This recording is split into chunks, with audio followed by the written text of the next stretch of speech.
So, yeah, please tell us a little bit about the helmet market. We all know you make helmets and other accessories as well, Yeah. but a little bit about what makes the helmet market unique as compared to other markets. So I think helmet market, as you said, is unique because it has three aspects. When a consumer buys a helmet, his mind, or I would say his decision making happens across three things, right? The first is the safety. So it's a life-saving equipment, and that's where it's different from any other automotive equipment, right? It's a pure life-saving equipment. And when a person goes to buy a helmet, safety is paramount to him. And that's where the brand play comes in. And fortunately, our products, our industry's products are self-advertising. On the road, you see them more than anything else when you are driving on the roads, right? So it's self-advertising. So when you go to buy a helmet, safety is paramount. Second is aesthetics, because a lot of people associate helmets with their it's like a part of their personality, right? So they have to match it with the motorcycle, the colors, the graphics, the designs. If he's driving an adventure motorcycle, he needs an adventure helmet. So there are a lot of things that people match around the helmet. So aesthetics are very important for people. And the third, I would say, is the fit, which people don't realize actually. Imagine you're wearing a tight shirt. Mm. It's very uncomfortable. Something on your head is even more uncomfortable. And every head shape and head size is different in the world, right? So it's like your body shape and body size, right? You can have an L size shirt with a slim fit versus a comfort fit. Similarly, on your head, you can have a round oval shape versus a Eastern Asian shape, which is more wide on the sides. So it is that's the nuance of the industry, and the customer really wants comfort when he's wearing a helmet. So, for example, I am an L size, and you might be an L as well. But the helmet that fits me might not fit you that well because you're a different head shape. So that's the uniqueness of the industry, which these are the three basic unique factors of the helmet industry, I would say. Hmm. Okay. And I was going through the regulatory filings and came across this organized versus unorganized market structure. Please tell us a little bit more also about it. I think it's also unique in that sense that unorganized market is smaller and it is getting even more smaller from here. So maybe you can talk about the factors. What are the reasons behind this? Sure. So the unorganized market has been shrinking, as you said, over last 7 to 8 years. There are industry reports suggesting that this market is shrinking. Currently, this market could be about 20 to 25%. It was much larger a few years ago. And I think the single biggest reason for this to happen is a change. There was a regulation of 2016, I think, which said that with every motorcycle being sold to a consumer, so you have to give one helmet. So it's the fiduciary responsibility of the motorcycle manufacturer to ensure that one helmet is being provided to the consumer. Now, the unorganized channel before this, the main channel for selling helmets for them was the motorcycle dealerships. So, for example, even if you go to buy a car, for example, and you ask for a discount, the dealership will say, I can't give you a discount, but you can take mats free or you can take some other accessories as free. Similarly, with motorcycles, when you go to buy a motorcycle and you ask for a discount, they will normally offer a helmet free, right? So you can take it as to oblige the customer. Now, that was the main channel. So the motorcycle dealers used to buy helmets at very cheap prices, say 200 rupees from the unorganized market, and show it as a gift of 600 rupees or 700 rupees sometimes. Now, with this regulation coming in, the motorcycle manufacturers have started giving helmets along with the motorcycles, which is included in the cost of the motorcycle sometimes. So that channel for the unorganized market is getting choked, and that's why it's reducing. And then there are factors around it as well. Then GST is another factor. ISI becoming mandatory for helmets. Now in India, you cannot manufacture or sell helmets without a ISI mark. Before 2018, I think you could do that. So these factors are secondary factors which actually are also making the unorganized market shrink. So there are multiple factors, but the single largest factor is that regulation that I talked about. Okay. All right. And going forward, also, you see the regulations getting more stringent, and and favorable for you, I guess. I would say because so in India, there are about 75,000 people who die on roads because of not wearing helmets, right? That's a huge number. And I would like to appreciate the government, the initiatives that they have taken since 2015-16. They're phenomenal. And there's a lot of push from the government as well to reduce road fatalities in India because that's a huge cost for the country and a huge trauma for the family as well. So all these regulations which are coming around and even enforcements which are happening, enforcement although is a state subject, right? So it's happening in bits and pieces across states.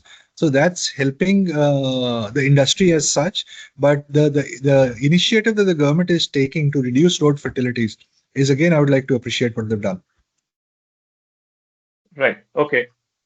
So what are the triggers you see going forward working in favor of companies like Studs? So there are a lot of triggers domestically and in export markets as well. So globally, so first trigger for Indian companies, I would say, is the China plus one story in the export market. Whether you're a brand or you do white labeling for both. So I will give you a data point. As per industry report, the global motorcycle helmet market is growing at 6%. Over the last 5 years, it has grown by about 6%, and it's expected to grow at 5%. Over the last 5 years, the Indian helmet export has grown by 21%. Where the market is growing by 5%, the exports are growing by 21%. So that's very clear that the China plus one story is playing out. So people talk about maybe not at the pace that everyone expected. So which I completely appreciate because if somebody is producing so much in China or buying from China, you don't want to shift all your eggs into another basket on day one. So you will do it Right. gradually, and that's playing out. So that's a big trigger on the global side, I would say. And I think this, for example, we grew about 40% last year in exports, and there has been significant growth. So that's one big trigger for the industry.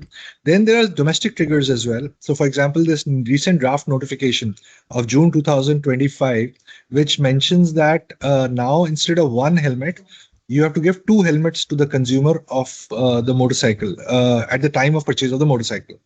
So that's also a trigger for it's a draft notification, yet the notification has to be published. But the draft notification puts the date as 1st of January 26. We hear that there is a so on in this draft regulation, ABS is also becoming mandatory, right? Anti-lock braking systems for the motorcycles. Mhm.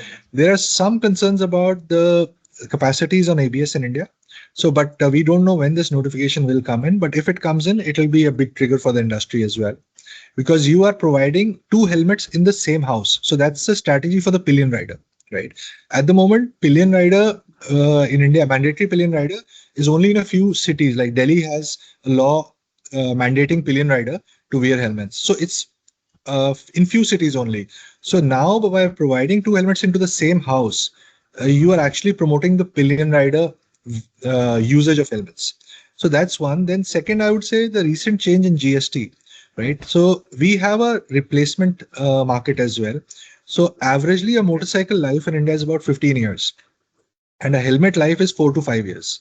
So you have on a one purchase of motorcycle in its lifetime, you have three purchases of helmets maybe. So this recent change of GST, right? Expectations are that it'll give a push to the motorcycle sales, and which in last data we are also seeing in last 1 month or so. So if more motorcycles on the road means more long-term benefit for the helmet industry. So that's I think another trigger. The third trigger I would talk about is the premiumization. So premiumization is happening in India. So as per the report, right, the entry level segment motorcycles have reduced from 76% to 72% over last few years. Mhm. So that means more expensive motorcycles are being sold. Globally, people averagely spend about 2% of the cost of the motorcycle when purchasing a helmet. So when your cost of motorcycle goes up, your cost of helmet goes up. So that's where the SMK story for us is playing out, the premiumization. And obviously, the premium segment markets have better margins as well. And fourth, we have talked about is the movement from unorganized to organized. So four key levers on the domestic front. Okay, let's talk about international market also. And just for clarification, motorcycle helmets, when you refer to motorcycle helmets, you are talking about all the motorized two-wheelers, right? Yes, we call them power sports helmets. So it's motorcycles, scooters, and EVs. Got it. Got it. Yeah, let's talk about your export markets. Yeah. So we have been exporting last year. Our exports were close to about $11 million, and the bigger markets for us are Spain, Colombia, Indonesia, Philippines, US, Poland, Mexico, some of the countries. But we are currently exporting to about 60 countries. So we have 60 distributors, and who in turn feed 70 markets. For example, our distributor in Poland supplies to multiple markets in Europe, like Greece, Croatia. So we are present in 70 countries towards 60 distributors, and most of these distributors have been with us for a relatively long time because the brand SMK was only established in 2016. So it's only 9 years old. But we are proud that in 9 years, we have been able to establish 60 distributors across most of the important markets. And these distributors have been able to place our products in shelves because in a I would say a brand life cycle, right? Your first challenge is finding distributors to believe in your products. And second challenge is those distributors placing your products in the retail shelf because the retail people will only buy the products once it starts moving. So shelf placement has happened globally. The third journey is about brand recall, right? That's where we are with SMK. So the more brand recall you have, the ASPs go up, the margins go up, the sales go up. So I would say we are in the third phase. And for us, motorsports in our industry is very important. So not maybe not so much in India, but outside India, people follow MotoGP. If you go to Indonesia, Thailand, Malaysia, Vietnam, people are crazy about MotoGP, right?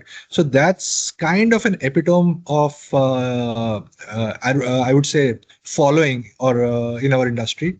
And that's we have some riders already in Europe in some national championships. But going forward, that's also a part of strategy that to improve your brand recall, you need to participate in motorsports events, and that's I think a part of the strategy for us going forward. Right. So you very rightly talked about the importance of distributors, and I remember you had earlier talked about some making quite a long time back, I guess.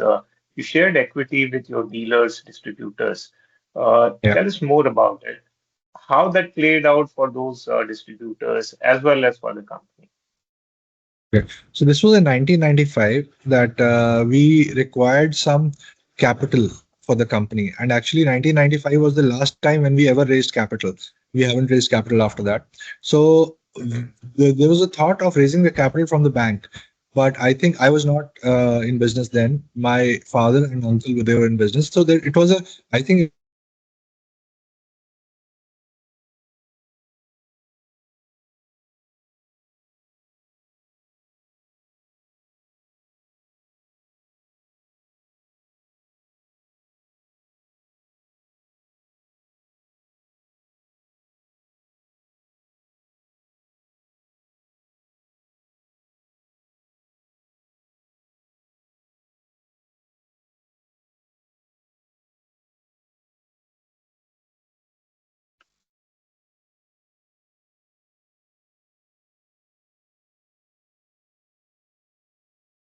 Can you hear me now? Yeah, I can hear you now. Um, I don't know what happened. Maybe So it can was I at my answer end. that question again? Yeah, apologies for that, but if you can start That's okay, from the absolutely. beginning. No problem. Yeah, Yeah. sure. One second. So I think in 1995, as you said, we did a private placement to dealers, and we required some capital for the company back then. And that was actually the last time we ever did a capital raise. We have never done a capital raise after that. So we had a new product coming in, and the name of the product still exists in the market. It's a very popular name. The name is Ninja helmets, and we wanted to launch Ninja. So we wanted some capital to be infused in the company, and the thought was to go to the bank for debt. But then I think my father and uncle, I was not in business then, they decided to reach out to the dealers and make them partners in the company, which I think played out very well for us because they were motivated to sell the brand. And we used 16% equity of the company to raise that capital. That capital was very small back then, but I think that was also one of the reasons of our growth in the future. And those dealers, some of them exited in the unlisted space, but a lot of dealers still carry those shares. And we are proud that two of the dealers actually are also participants in this IPO. So they held the shares for 30 years and they're not completely exiting. Part of the equity they're exiting. And yeah, we're proud about what dealers have made through investing in the company. So in terms of returns, if you could quantify what that investment has increased to. I think it's multiple hundreds times. I don't know exactly, but I can tell you at Okay. that point in time, the face value of the share was 10 rupees. And Hmm. we had done the placement at 35 with a 25 rupee premium. And after that, there have been multiple bonuses. There has been a split. So it's, I don't know the exact figure, but yeah, it's I would say a decent amount of money and a decent Kager as well. Got it. Got it. Perfect. Uh, Also, one concern with your business is that helmets, like you mentioned, they are not really autos. They're also not really completely fashion oriented or lifestyle products, but they are somewhere in between.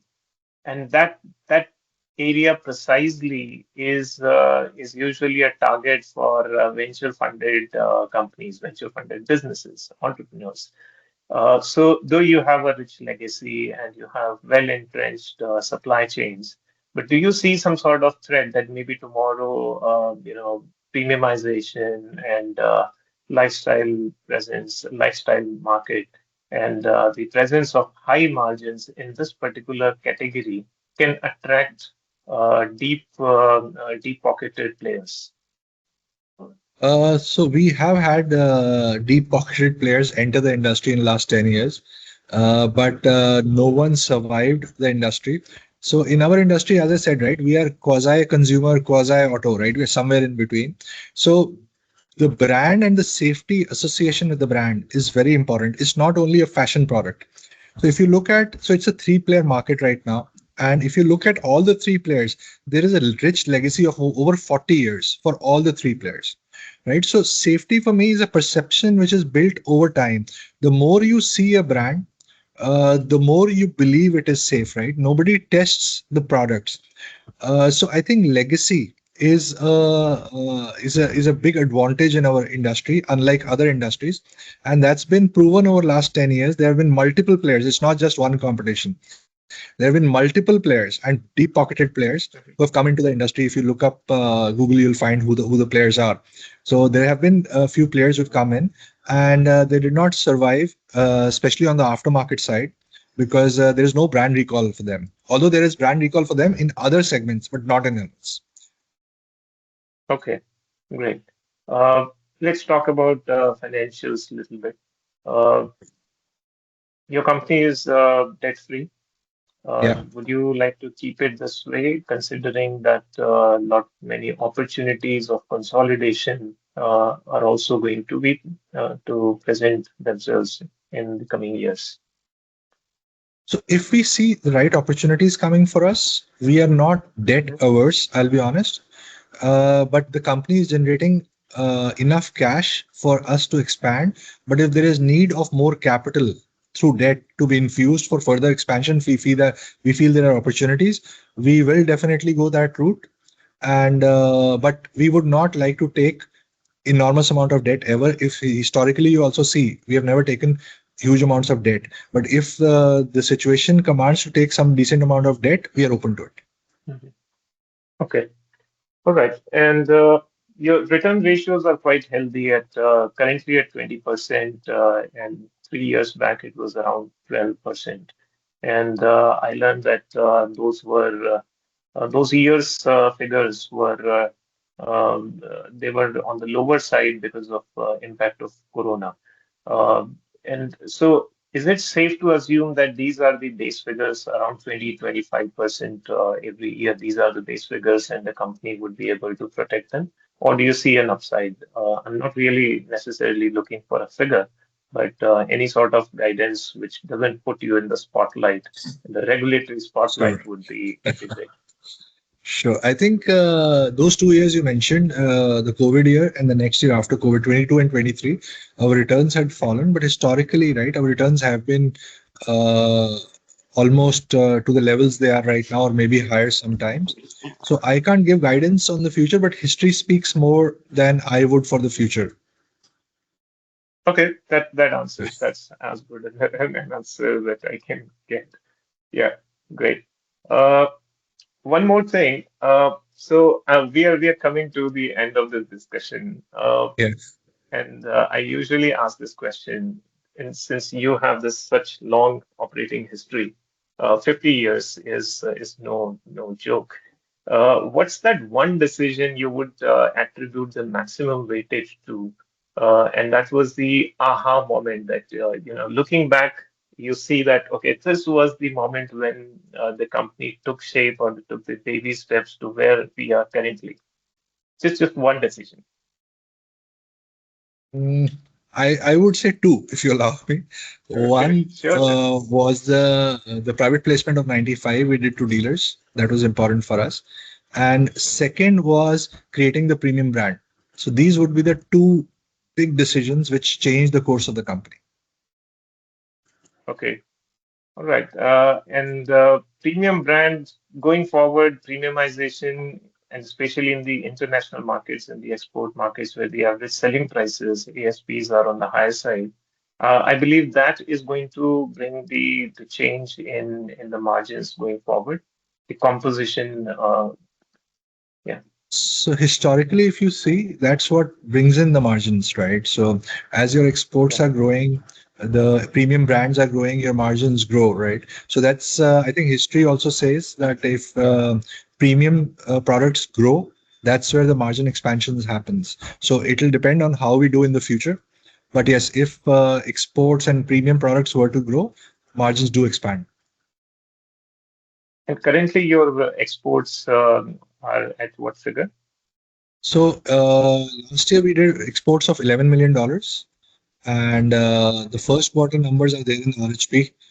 So there is a growth there as well in exports, and there is a significant growth over last year. So yeah, looks good. Okay. All right. I think that brings us to the end of this session. It has been wonderful talking to you, Siddharthi, and I wish you all the best for the success of not just the IPO. It's just another event in the corporate history, an important one, but just another event. And Thank you, I'm Anil. sure, yeah, you will do well. Thanks a lot for your time. Wonderful Thank talking you to for you. having Very me. Wonderful insightful. talking to you as well. Yeah. Thank you.